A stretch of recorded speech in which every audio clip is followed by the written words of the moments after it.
New travel measures are in place for Mexican citizens coming to Canada.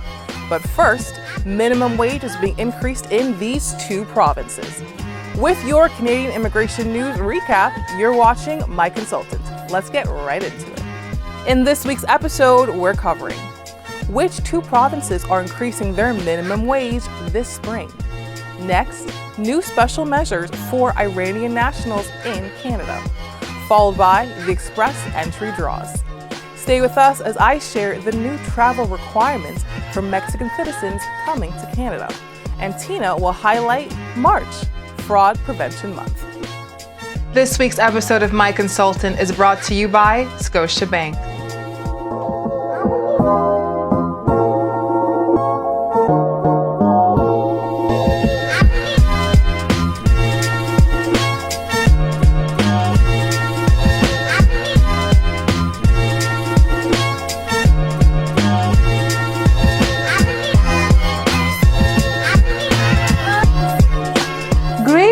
For minimum wage workers, British Columbia and Nova Scotia are increasing their minimum wage this year.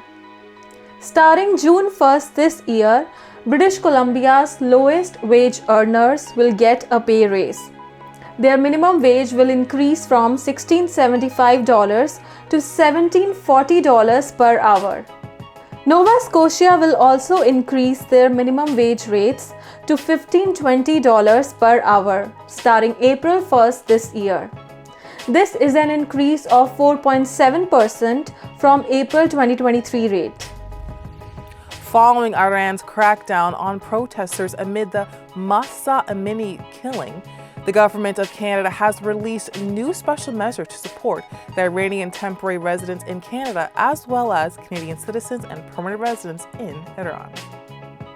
Extended to February 28, 2025, the newly released measures will permit Iranian nationals in Canada with a valid temporary resident status to continue to work, study, or visit family by applying for an extension of their status free of charge.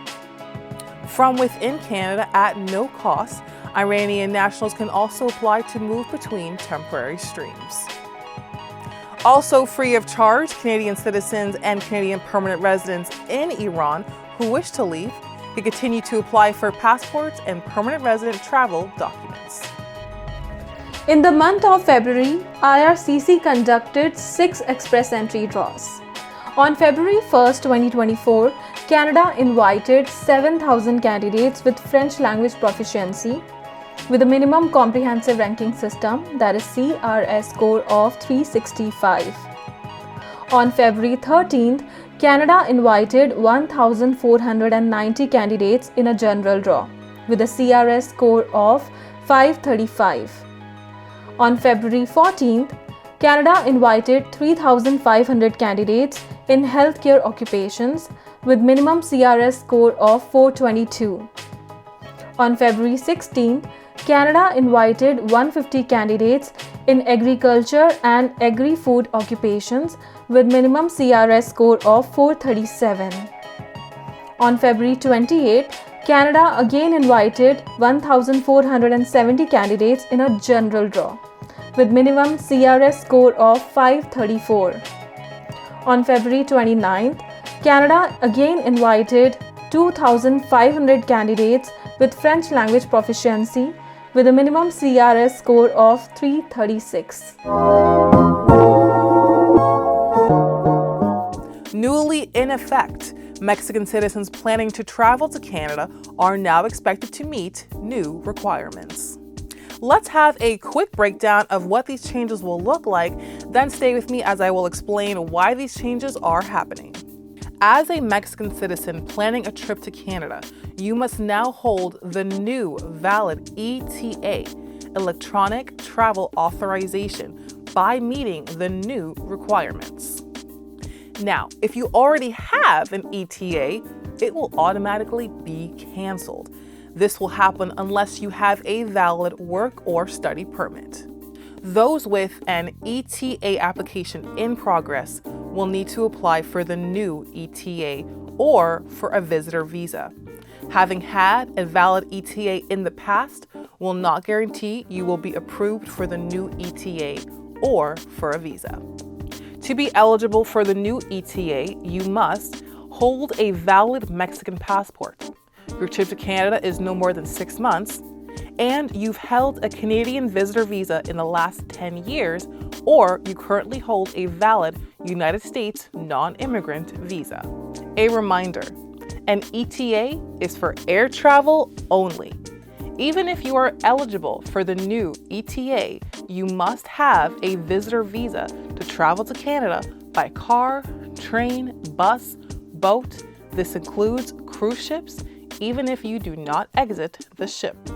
According to the IRCC, Canada and Mexico have maintained a deep, positive, and constructive diplomatic partnership over the past 80 years. The IRCC explains, the changes came in response to an increase in asylum claims made by Mexican citizens that are refused, withdrawn, or abandoned.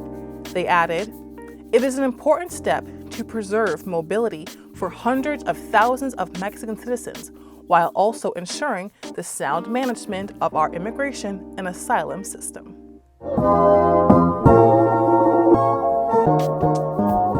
Throughout the month of March, Canada recognizes Fraud Prevention Month. Fraud Prevention Month is an annual public awareness campaign held in the month of March that works to prevent Canadians from becoming victims of fraud by helping them recognize, reject, and report it. This year's theme, 20 Years of Fighting Fraud from Then to Now, will help Canadians recognize that how fraud has evolved over the years, from telemarketing to mail, from social media to artificial intelligence. Immigration Minister Mark Miller says, Fraud Prevention Month is an opportunity to highlight the risk of immigration-related fraud and some common warning signs. This knowledge prepares newcomers and people looking to come to Canada to be more vigilant and equipped to recognize, reject, and report potential fraud and scams. If you need any immigration-related services, then please ensure that those who are trying to help you or giving you any immigration-related advices are authorized to do so. This means that they must be a member in good standing of the College of Immigration and Citizenship Consultants, a lawyer or other member in good standing of a law of society of a province or a territory.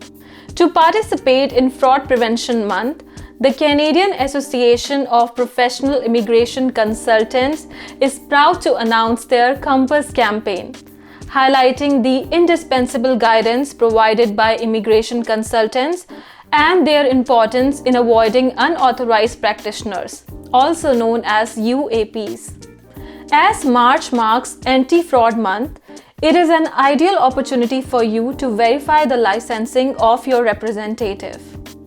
For more information on how you can protect yourself against UAPs, please visit CAPIC website, that is capic.ca, or you can visit MyConsultant.ca website. And please don't forget to let a licensed consultant help you navigate your immigration journey to Canada. That's all for today. Thank you so much for joining us this month.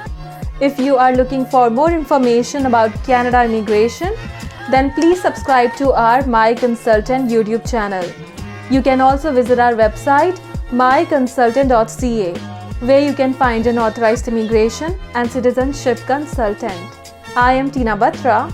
And I'm Tashina Thompson, and we'll see you next month.